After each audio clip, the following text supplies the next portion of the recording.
as President Donald Trump, his former lawyer insists, Mr. Trump knew making hush money payments during the 2016 presidential campaign was wrong. Speaking after he was sentenced to prison for campaign finance and fraud crimes, Michael Cohen told ABC News, "He directed me to make the payments. Nothing at the Trump organization was ever done unless it was run through Mr. Trump," he said. The president has denied ever asking Cohen to make illegal payments. He was a lawyer and he is supposed to know the law, Mr. Trump tweeted on Thursday, suggesting Cohen had pleaded guilty to embarrass the president. Cohen, 52, was sentenced to 3 years on Wednesday and must report to prison by 6 March. He admitted to lying to Congress, campaign finance violations, and tax evasion. In addition to the jail term, he was also ordered to forfeit nearly $2 M1 米. He is the first of Mr. Trump's inner circle to be jailed following Special Counsel Robert Mueller's investigation into alleged Russian meddling in the 2016 presidential election. He was asked in the ABC News interview about money paid to two women to keep quiet about alleged affairs with the then presidential candidate. Mr. Trump was very concerned about how this would affect the election. Cohen said the purpose of the payments had been to help Trump and his campaign.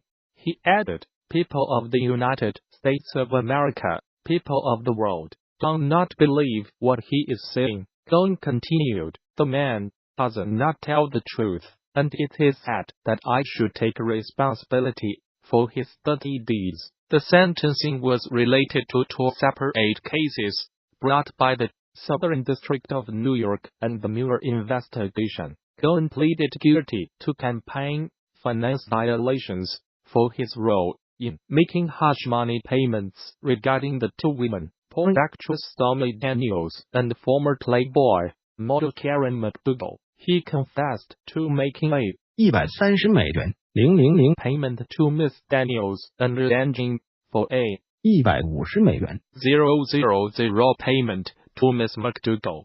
Prosecutors argued successfully that these payments amounted to illegal campaign contributions. Under United States law, an individual donation cannot exceed $2.700. The payment to Ms. McDougal was made by American Media Incorporated Army, the parent company of the National Enquirer tabloid, to suppress her allegations of an affair with Mr. Trump. On Wednesday, the Department of Justice announced it had reached a deal with Army to avoid prosecution if the company admitted it made the $150,000 payment in concert with the candidate's presidential campaign, and to ensure that the woman did not publicize damaging allegations ahead of the 2016 election. Army has agreed to continue cooperating with investigators. Mr. Trump has acknowledged both payments were made despite denying having actual affairs, and has called them a private transaction unrelated to his election campaign. Cohen's other convictions, for tax evasion and bank fraud, are unrelated to the president. Cohen also admitted to making false statements to Congress about a property deal Mr. Trump was looking into in Moscow in the run-up to the 2016 election. A 7-year-old girl who illegally crossed the Mexico-U.S. border with family died hours after being taken into custody. As officials say, the Guatemalan girl, who arrived in the U.S. last week as part of a group of migrants, died of dehydration and shock, the Washington Post reports. AP news agency close border officials as saying she had not had food or water for several days. Thousands of migrants have traveled from Central America to the U.S. border. The migrants say they are fleeing persecution, poverty, and violence in their home countries of Guatemala, Honduras, and El Salvador. Many of them say their goal is to settle in the US despite warnings by US officials that anyone found entering the country illegally will face arrest, prosecution, and deportation. The US Border Patrol confirmed that an accompanied girl, aged 7, had died after experiencing fever and seizures while in its custody for 8 hours on Thursday of last week. The girl, whose nationality was not given, was flown to hospital in El Paso, where she suffered cardiac arrest and died within 24 hours. A Department of Homeland Security spokesperson sent condolences to the girl, its relatives, saying as Border Patrol Border always takes care of individuals in their custody and does everything in their power to keep them safe.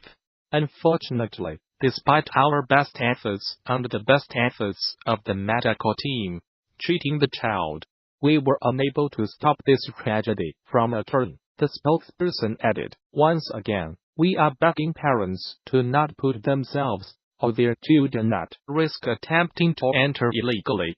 On Thursday, the Washington Post reported that the girl had died after being detained along with her father. Tension has been running high on the US-Mexican border since the arrival of almost 7 migrants in recent weeks. Last month, as border agents used tear gas on a crowd of migrants, including children, trying to cross the border, the agents said that personnel had been assaulted and hit by stones. However, critics accused the Trump administration of a draconian response, while Mexico demanded an investigation into the incident. The migrants have traveled in large groups, dark caravans, for more than 4,000 km, 500 miles from Central America. Among them are many families with young children. Donald Trump has vowed to keep each migrant on the Mexican side of the border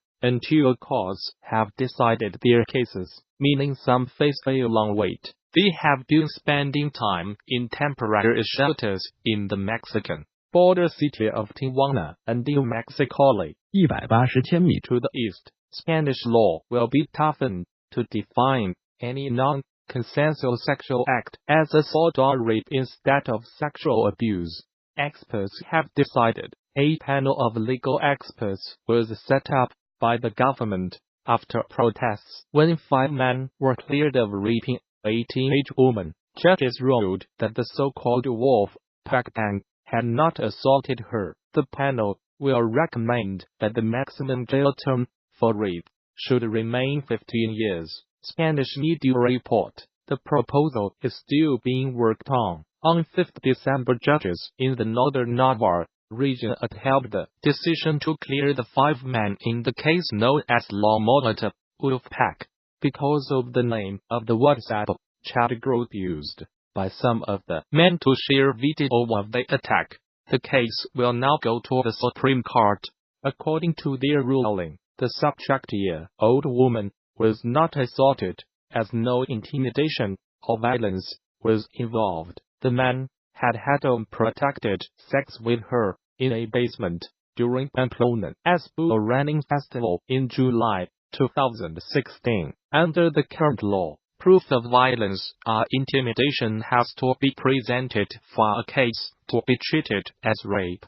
The new proposal, quoted by Spain, is Europa Press news agency, calls for the maximum penalty in cases involving violence or intimidation against a victim in degrading circumstances, or when the victim is assaulted by 2 or more people. The subject-year maximum jail term for rape is the same as the maximum term for murder in Spain. The legal changes are also more specific about the types of sexual assault considered to be the worst.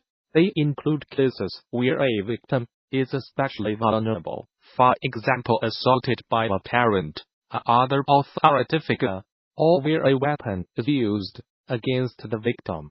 Similarly, if a perpetrator intoxicates the victim with drugs or alcohol, it will be considered an especially grave crime. A young woman from the US who moved to the Netherlands to study after a family tragedy has been stabbed to death in her student complex in Rotterdam. Sarah Pappenheim, 21, was found dying in her lodgings in the city, is Croydon district, on Wednesday. An armed police later seized a suspect in another city. She was studying psychology at Erasmus University, having been affected by her brother's suicide some years ago. Miss Pappenheim was also a gifted drummer, well known on Minnesota's music scene. Jelly Bean Johnson, a drummer and guitarist who once played with Prince, told CBS Minnesota he had been so impressed with her playing that he had nicknamed her Thumper and become a mentor to her. He said